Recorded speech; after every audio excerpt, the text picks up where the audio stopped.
What's up, YouTube? We're on with Tim Ross. We're talking AI doomsday, pastors' role in politics, podcasters' role in the church, and so much more. Here's a full-length conversation from my time on his live stream. Make sure to like, comment, subscribe, and let me know what you think of this conversation with Tim Ross. People just are weary to have to go to a podcaster or a politician when they can't go to their pastor. And I think if pastors and podcasters teamed up, there could be a better maybe arrangement of knowing, hey, here's the things we cover locally. Yep. Well, yo, I got to go follow Ruslan for that topic because Right. Yep. I don't know about Paul Walker's ghost, you know, like, and Ruslan's going to tell you about that.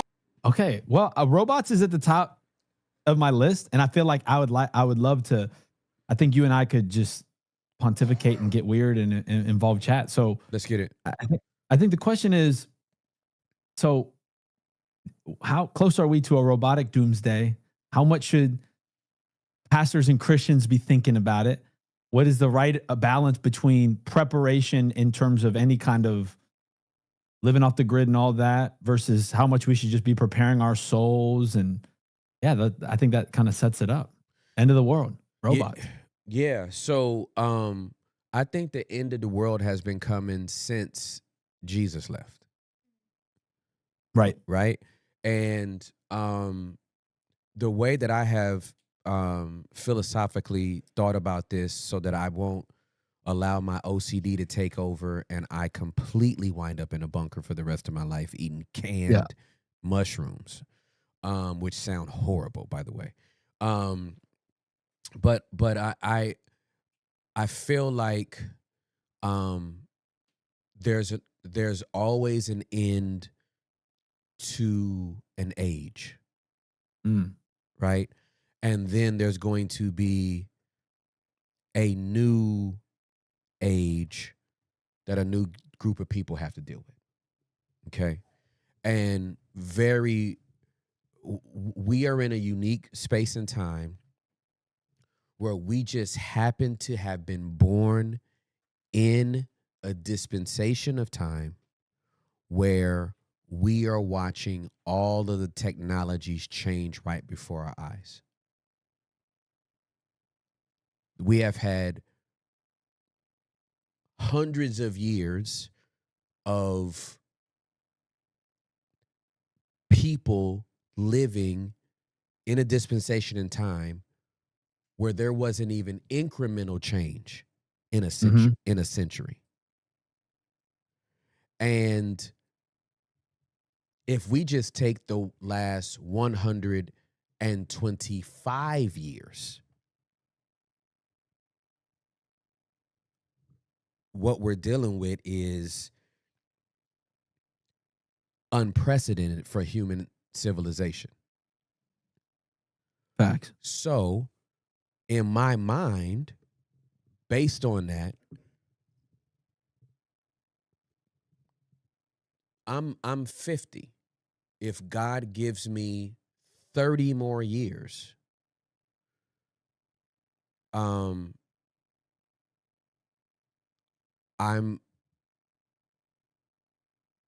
inclined to think that by 2055,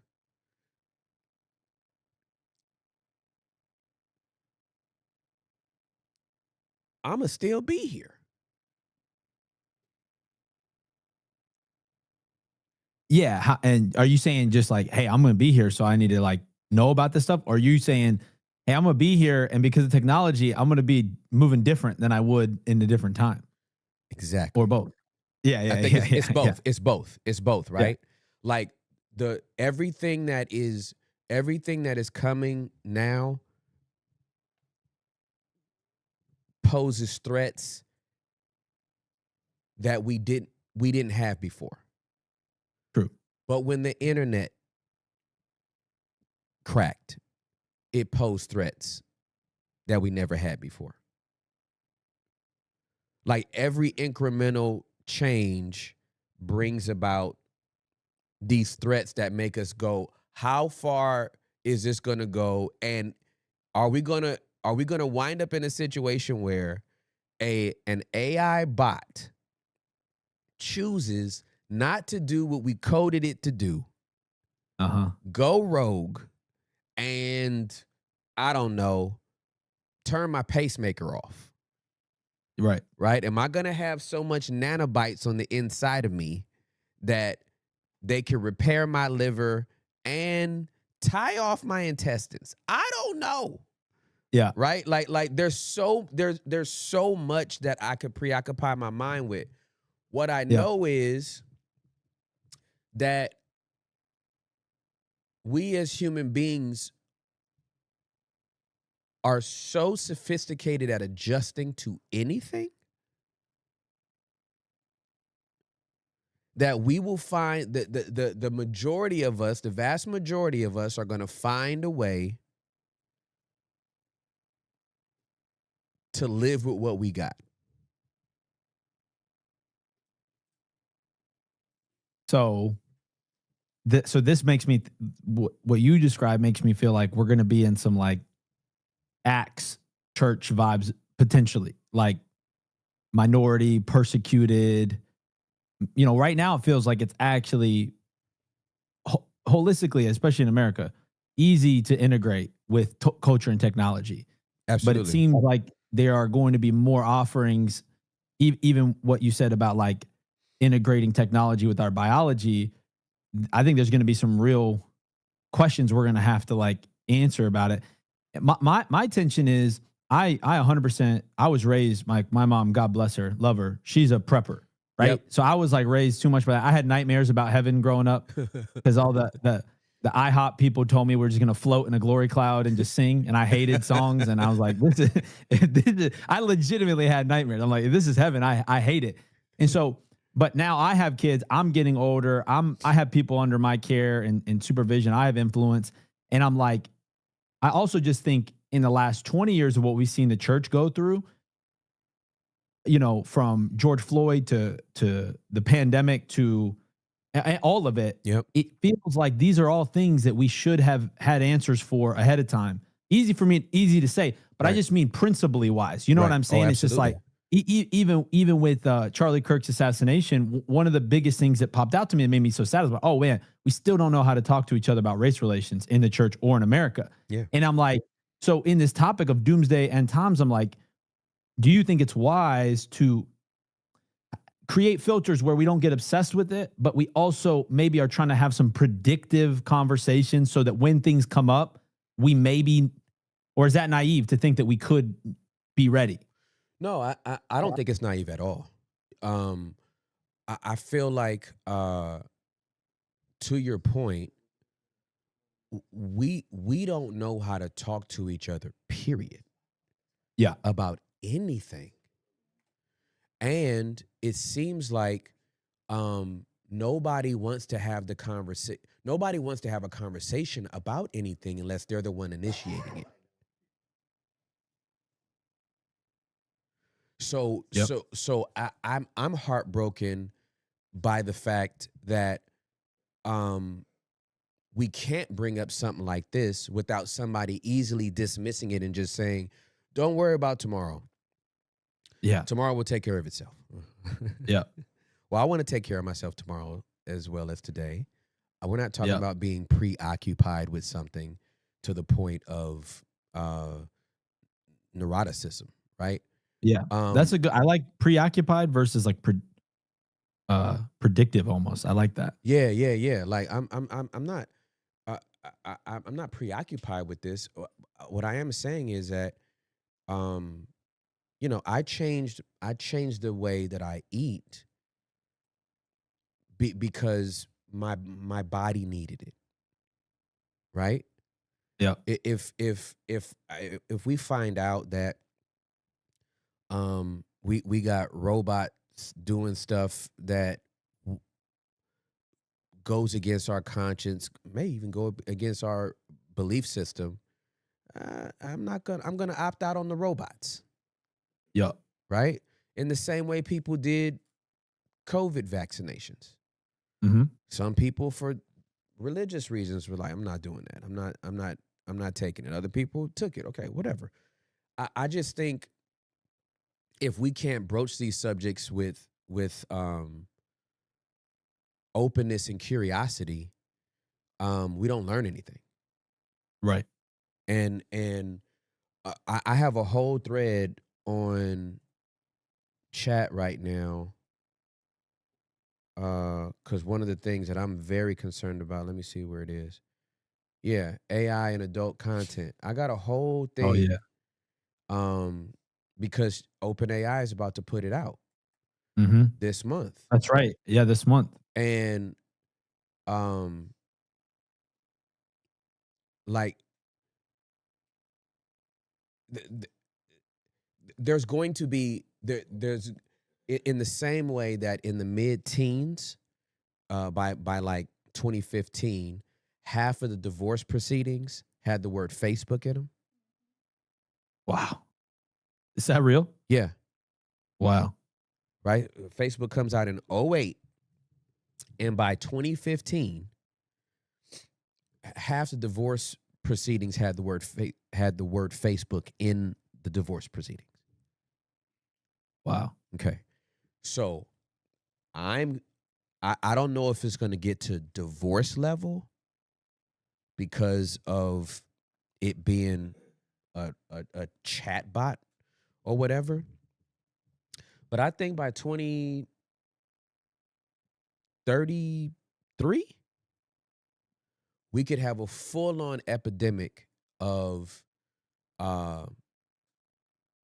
there's going to be a digital infidelity.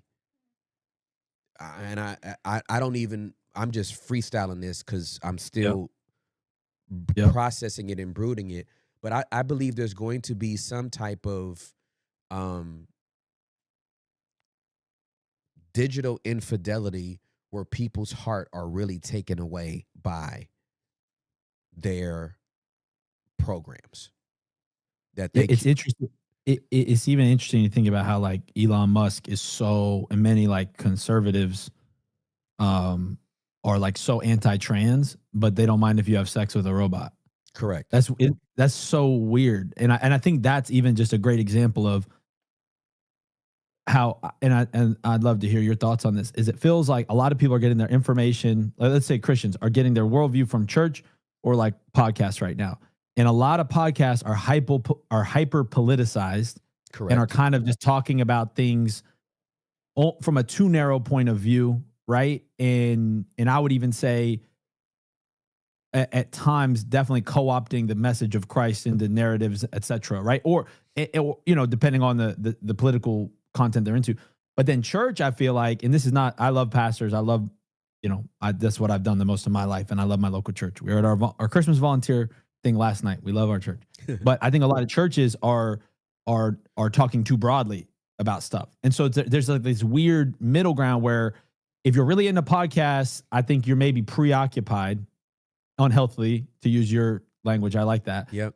And then if you are if you're in church, I think you might just be like almost being told the verse you quoted from Jesus too much. Right. Like obviously there are people trying to predict the rapture and building certain bunkers at the cost of their family that, yeah, we don't want to be those people. Right. But I think then there's the other extreme, like, it's all good.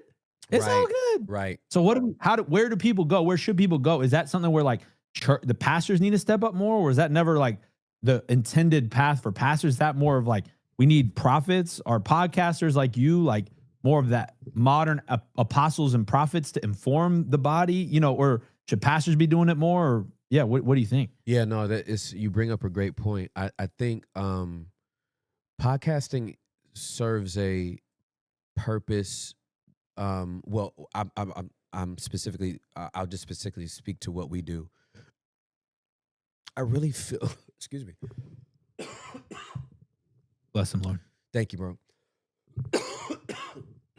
That phlegm, out in the name of Jesus. In the name of Jesus, all of it. Give him a cup. That was thick. Oh my You had to goodness. follow that down. So we have all of these opportunities, right? I feel like what we get to do is be Acts 2:42 during the week. Right? Minus the eating. Now, I wish we could find a way to eat. But to fellowship, pray, go over the apostles' doctrine, right? What does our chief rabbi say on this? What does our chief apostle say on this? Right, like biblical worldview has to fit our everyday life, like as we are living it out. And so I think it would be good for, and I used to be a lead pastor, and I love doing this. We at least I believe lead pastors at the least need to be broaching subjects. Yep. That okay, y'all can continue the conversation during the week, but this has to be brought up.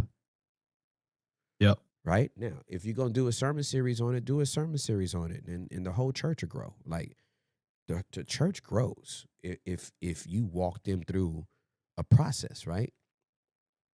At the least that they should be doing that. And then for the podcasters, our assignment is not to we don't take the place of the local church. Yep. Right? Like we get to ping pong and have a different conversation every day on a daily show. But whether it's a weekly, daily, and we taking calls and all that kind of stuff, like let's help people right where they are. And give them tools that can help them navigate today. And then the community can come around and help and resource and encourage and all that kind of stuff. Like that's what I love about podcasting.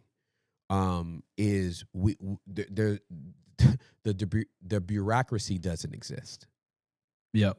Right. I can literally listen to somebody's testimony and be like, hey, give me your Cash App.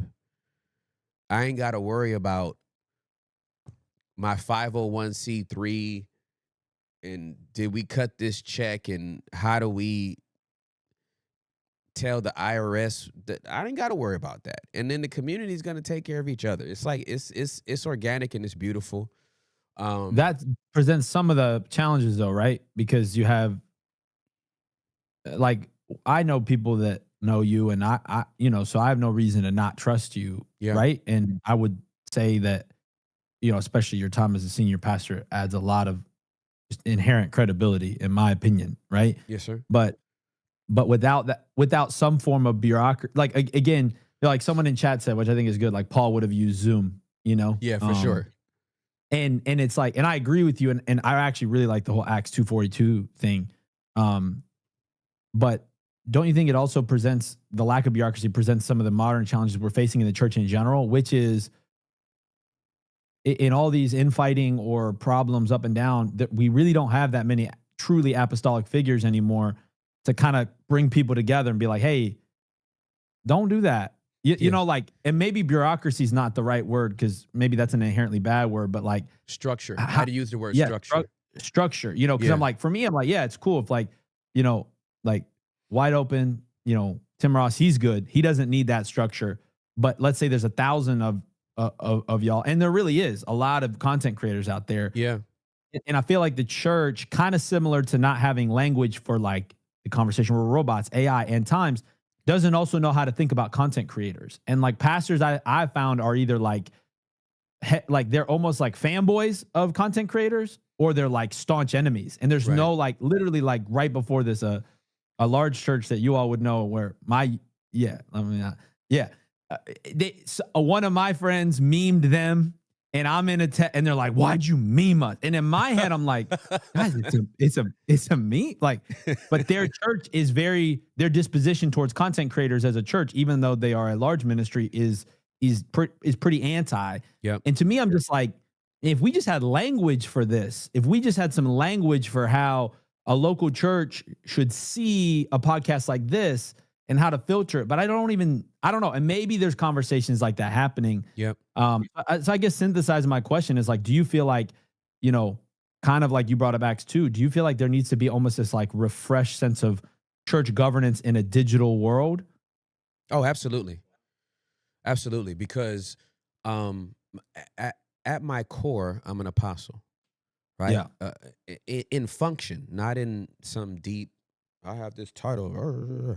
Apostles are sent to build so they can build to sin. That's what apostles do. This is why Jesus is our first apostle.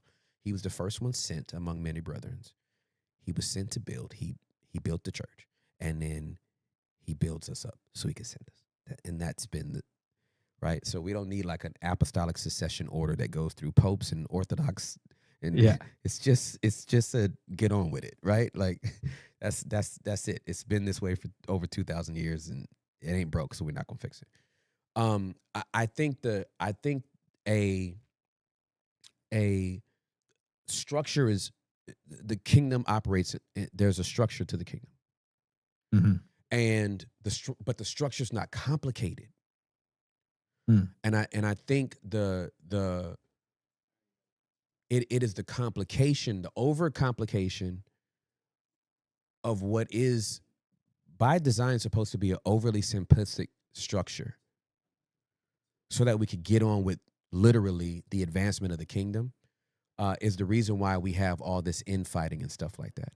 And it's say it again. Why we have infighting? I want to understand. Yeah, I believe the overcomplication of what is supposed to be an overly simplistic structure, okay, is the reason why all of this infighting exists, because people actually think that there are authorities that are supposed to be sanctioning things. I'll give you case in point.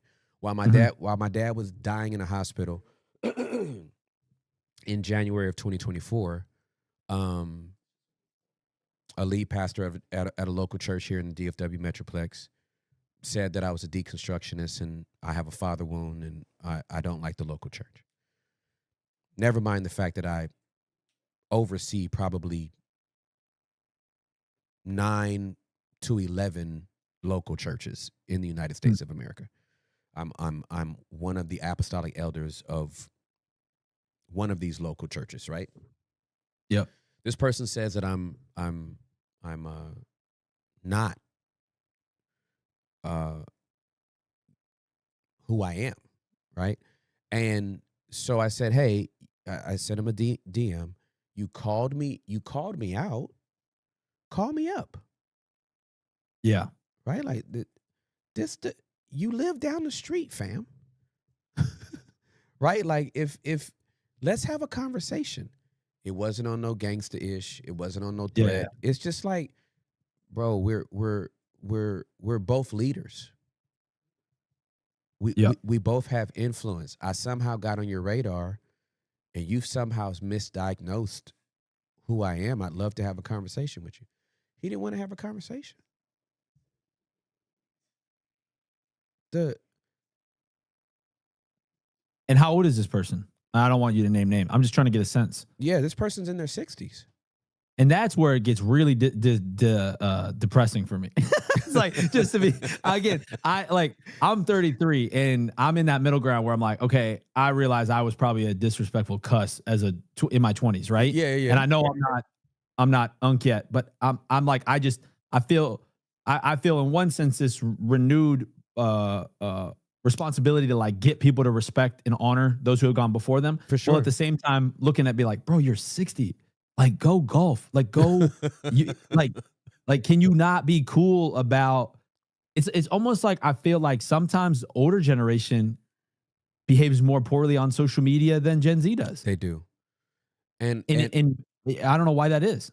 I think there's a power dynamic at play. There's a changing of the guard, bro. And it's not subtle. Yeah. Right? Like there is, I think in a lot of ways, a lot of the older pastors fumbled 2020 so royally. They fumbled the last 3 elections. Digitally, racially, all the above? All the lees. Yeah. Okay. All of the lees, okay? Including Bruce. They fumbled all of the lees. You hear me? And they've fumbled the last 3 elections. And I don't mean who they chose to vote for. I mean who they chose to talk about the way they chose to talk about who they voted for informed a younger generation, and some older people as well, but vast majority of younger generation. Oh, you don't stick to the Bible. Can I run by? Can I give you an example of what I think you're saying? Yes, You tell please. me if I'm right. Yeah. Unless did I cut you off mid flow? Not at all. Not at all. Please. Okay. Would you say that the appropriate way to have engaged it would have been to one, engage it? Because some people try to play the game like, let's hope that they don't see what exactly. let's hope they don't see. Right. Oh, I had this was in this was prior to 2020, but it was who did Obama? Who's the Mormon dude that President Obama went up against the second time? Romney, right? Yeah. I remember after that election, there was a young lady in one of the church I was on staff at the time. She looked at me and she said, "I've never felt more abandoned by my church than in these last few months," because we didn't offer her anything on how to make this decision, and everyone else was talking about it. And so one, engage. And then two, would you say that the way they talked about the candidates should have been, hey, we're going to try to lay out for you. We're going to be honest with you about the issues at hand and how the Bible speaks to the issues. And these issues will likely fall underneath different candidates. And we are not necessarily advocating for the sanctity of either candidate as individuals, because neither are necessarily Christian. But like, here's what the Bible says about these issues. Now we'll go vote accordingly. Is that what you say? That's how, is that an example of how it could have been done, or how do you see it? Yeah. So this could be controversial. But I'm gonna just tell you how I handled both elections because I had the sweet opportunity to be in 2 election cycles in my brief 7 years, right? So I became lead pastor in 2015, and then so there was an election in 16. And in 16, I was like, hey, y'all, if you've noticed, I've been conspicuously quiet the entire election season. And what I'm about to share with you next is either going to confirm for you that I am your pastor or confirm from you that I'm not your pastor. And so everybody's kind of sitting there with bated breath. And this is a bona fide, quote unquote, diverse church, right? It's 60-40. Yeah. People of color to everybody else, right? Yeah. Throw in, it's a beautiful salad. I don't call it a melting pot. Thank you for calling white people everybody else, because white people need to realize they also have a culture. That's why white people are so lame, I think, is because they just forgot that they also have culture. Exactly. Well, what are you? I'm white. No, you're not. Exactly. Your skin is white. Right. Your ancestors are from Ireland, and they exactly do cool right. things. That's right. Ireland has cool stuff. What are you talking about? We don't need to just steal from other cultures. We have, we can borrow, Yeah. Anyway, Exactly. Go find out who was German. Somebody was from Slovenia. Figure it out. You might have a tie to Luca. He might be your cousin. So, no, I agree with you, bro. Like, everybody... You got to redeem being German again. Yeah. I was going to say make being German great again, but that's scary. You can't say that. You can't say that. Gaga. Right. So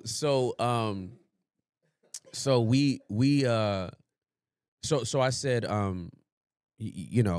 what I'm about to say next is either going to confirm for you that I am your pastor or I'm not your pastor.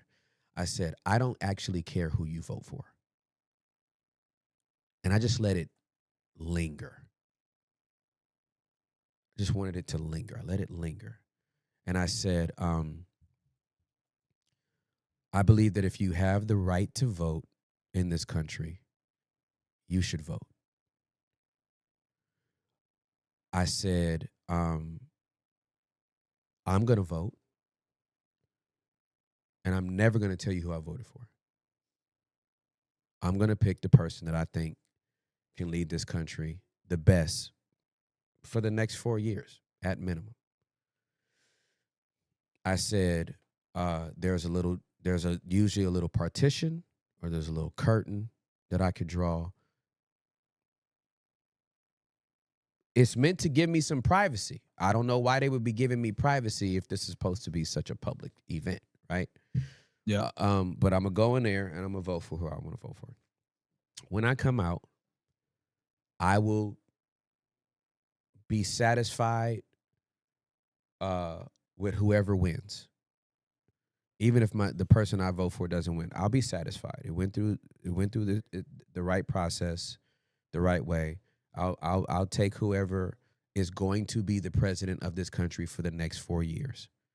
But I will rejoice that I will still have my king for eternity. And the place spontaneously erupted and gave a standing ovation. And the election came. We prayed for who won. And I went right back to preaching the kingdom of Jesus. You missed a part. The election came.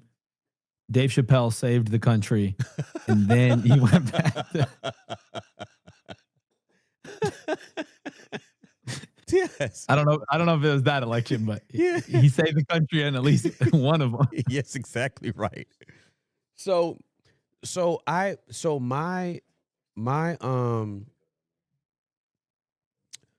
my focus has always been kingdom culture. Right? That we are, even at Embassy City, the reason why we called it an embassy is because I believe every church is an embassy. It's a representation of a foreign entity on foreign. It's a representation of a sovereign entity on foreign soil. That's what an embassy is. I believe every church is an embassy. And when we walk into church, you are no longer in your city. You are no longer in your state. You are in a different country altogether. You are in heaven. You are actually in heaven. Right?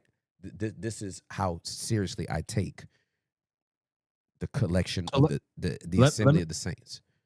Can I run the framework of robots, AI, and the end times through that approach? And I think that this is what's interesting is that like politics touch everything. And so in one sense, it feels hard to not address them because they have so much influence, both now culturally, but also like legitimately. Mm-hmm. And so, for instance, like if I were run the way you approach that, and I'm just having conversation, I'm not trying to all nitpick what you did at your church. I also think, by the way, that like people need to lean into more like trusting that if God chose that person to pastor that church, that person's probably handling a current cultural moment the way that, I'd like to believe that they are supposed to for their church, but okay. So like the whole idea of like, hey, we're an embassy. You're not going to know who I voted for. You don't know what I think about things. I think that what a lot of times happens is that like that turns into then the other 50 weeks out of the year, churches aren't addressing topical issues throughout the year. And so there's just a lack of just biblical worldview on timely topics. And so for instance, like one of my like real concerns is that like, as technology is going to just exponentially accelerate, like you said, there's going to be more and more purchases, features, surgeries, identifications that are going to just seem like, even like we just got a Tesla, and I'm like, bro, I love this thing. But also if there's ever a day where stuff doesn't go well for Christians, they're hitting a button and they're autopiloting that thing to wherever, and again, I don't live preoccupied by that, but, right. But it's more so like, like Apple ID just rolled out this integration with digital ID to everyone's like, oh, I got my wallet and my passport on my Apple ID. But if we see where that could lead, it could lead to things that happen in countries like the UK, Japan, and India, where when they have digitized everyone's identification and their biometrics, they can filter people groups and deny access to certain services. So if the digitization of everyone's information seems convenient, it seems harmless, but it actually, to me, could be one of the things that creates a new form of modern slavery or a caste system like, for instance, like if there's a famine, you could use that and be like, oh, these people with this kind of blood pressure, they're too unhealthy to live. So they will not get to swipe into the, do you know what I, and so obviously that's an extreme example, but like, how do you kind of like, because I think that politics I understand why you were ambiguous, because they are almost inherently volatile. Yet how do we be ambiguous where it's necessary, but clear in the issue? You know what I'm saying? Is that the question, fam? That's the question. Yeah. Okay. So Jesus was absolutely ambiguous politically. He said nothing about Caesar except pay your taxes. And yet he was addressing everything that was going on in their society at the time. He was dealing with anger. He was dealing with robbery. He was dealing with divorce. He was dealing with how to treat your neighbor. He's dealing with all these social issues. He just knows Caesar has nothing to do with this. Yeah. And this is an occupied Jerusalem. Mm-hmm. This is not democratic. This is occupied, and he has nothing to say. Okay? Yeah. So in the same way, I'm able to talk about everything that happened with George Floyd, Ahmaud Arbery, what's going on with the vaccinations, blah, blah, blah, blah, blah. And none of it gets political. Yeah. Because we don't have to, ambassadors don't deal with the political side of it. We deal with the human side of everything. Politicians start wars, ambassadors end wars. I have this thought about like Christians and content creators where I think the comment section is the new road rage. And I think Right. I think that the comment section is actually the darkest part of social media, because it's people's unfettered rage, and like you say something to someone in a way, even just on this live, someone said something crazy to me, They literally said, oh, white people don't have any culture because there's no land left to colonize. And I'm like, wow, bro. And then I just asked him, I said, this just happened. I go, is that what you think about me? They go, oh, no, just kidding. And I think that's because on the comment section, we don't think about the person on the other side. And the moment someone personalizes it, he apologizes, like, oh man, my bad. And so I part of me is wondering that, like, you know how like to drive like a semi truck, you have to, or a big truck, you have to have like a special license. That's right, CDL. I wonder if as Christians, we should start to think about topics like politics and being a content creator as not necessarily something for everyone. Correct. Like, you don't want me as your plumber or your electrician. That's right. You don't want that. You don't want me trying to like skin a deer for you. It's going to go poorly. Right. And I think that there is this, not that everyone doesn't have free speech or the ideas, but there's this like unfettered, like, and so even under that, as it relates to politics, I'd love to hear your thoughts on all of that. But like specifically for politics, I think there are men and women who are graced for that position. Like I think of like John Newton in England. I was just recently at the church where he wrote Amazing Grace. And you can, I'm telling you, like it is of any place I've been to, and I haven't been to everywhere yet, or even a lot of places, but in terms of feeling the tangible presence of God, I was like, this church is God. And it's in the middle of Bank in London, which is like where like 70% of the world's gold. I mean, it's all this stuff. Yeah. Anyway, he stepped into, and his disciples stepped into politics, Wilberforce, to dismantle slavery in England. And England dismantled slavery before we did here in America. And so I guess it's like, to me, it's like, hey, maybe the average person should probably be way careful their relationship to politics in terms of being preoccupied by it. But then in the same way, we would maybe think of like a missionary or sending someone out. We need to pray for Christians in politics because they have a job to do. Like the job still matters. Absolutely. Is that accurate? Yeah, it's absolutely accurate. But you're asking the questions that are specific to the issues that we're discussing, and not generalizing what this is and what this isn't. So, And you're saying Jason, that's good. I'm saying that's very, very good, because most people, we have all of these people that think that they're the Swiss Army knife and they're specialists in all things, right? People have literally spazzed out on our show and our format because you're not asking the tough questions of your guest, and you're not doing this, and you're not doing this. And I'm like, I'm the vulnerability guy. Yeah. What do you want from me? That's like telling Barnabas to preach a message that goes real heavy on the fact that people need to really change their lives. He's the son of encouragement. Yeah. It's going to come out like Osteen. Yeah. Don't care what. Okay. Hey. Which what of Pastor Osteen's staff is in the chat? Shout out to the boy. We love Joe Osteen. Joe, how many years did Osteen get flamed because nobody knew he was Barnabas, the son of encouragement? Yeah. All he knows how to do is encourage you and smile. Is this not a gift? Is this not one of the manifestations of the Holy Spirit? Kindness?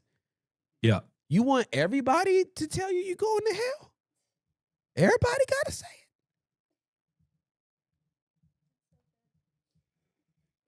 it. Yeah. I mean, I view it as and I'd actually love to circle back. I don't know how much time we have either. Hector can just tell me when to be done. This is such a fun conversation. Thanks for letting me call in. I think it comes back to that, like, not overcomplicating church governance, and having a version of it, because I do think that some of what makes people suspicious of large ministries that lean a certain way is they just don't know who they are. And they just don't know. And I think about Pastor Osteen, for example, Pastor Russell Johnson hung out with him once.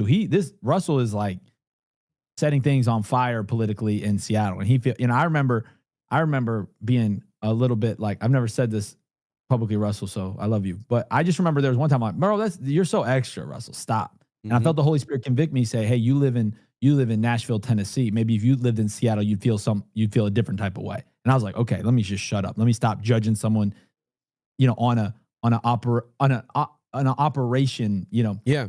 Anyway, even just him saying, like, hey, here's a conversation I had with Pastor Osteen.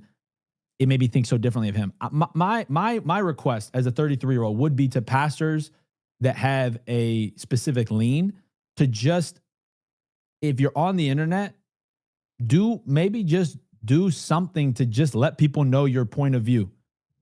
And just you don't have to address the haters by answering answering a question and like posting a YouTube video that says, here's our ministry philosophy, does not mean you're like giving in to negativity and answering haters. And again, that's a bit more of a specific topic, or that's a specific thing. But I just think in general, church governance, like if there's an older pastor in someone's life, be like, why don't you just post a clarifying statement on your, on certain beliefs? Or I don't know. It gets tricky because, again, you don't want to inflame people on certain issues. But at a certain point, I'm like, I think clarity is kindness, and if people don't know in your church, there's a point where what makes someone feel uncomfortable to walk into your church, or rather, what makes someone feel comfortable to walk into your church, the ambiguity, could be the thing that makes someone uncomfortable staying in your church. And I think that's a tension that pastors probably feel right now. And I don't necessarily have the answer, but I just think that I think that is the public facing, to the lost versus the clarity to the believer seems to not necessarily have a rhythm or a rhyme in a lot of our churches. It feels like churches either err one way or the other, but maybe that's okay too. Yeah, I think that, and again, I can only speak to my tenure, but the only people that understood us fully are the people that attended our church. Yeah. Everybody else don't want to know. They want you got to, you said it yourself, that comment section is the cesspool. and or it can be the cesspool, right? And they don't want context. They want chaos. Yeah. They're there for the chaos. They have internal chaos. They want to provoke the chaos. They thrive off the chaos. And then they go to the next chaos. And when there's no chaos, there's no one's gonna. I'm not gonna be on anybody's radar again until I call Jesus a stripper again. I'm out of the news cycle because nobody wants full context to who I am as a person. They just want something to react to. And if I don't give them something to react to, then they got to go find somebody.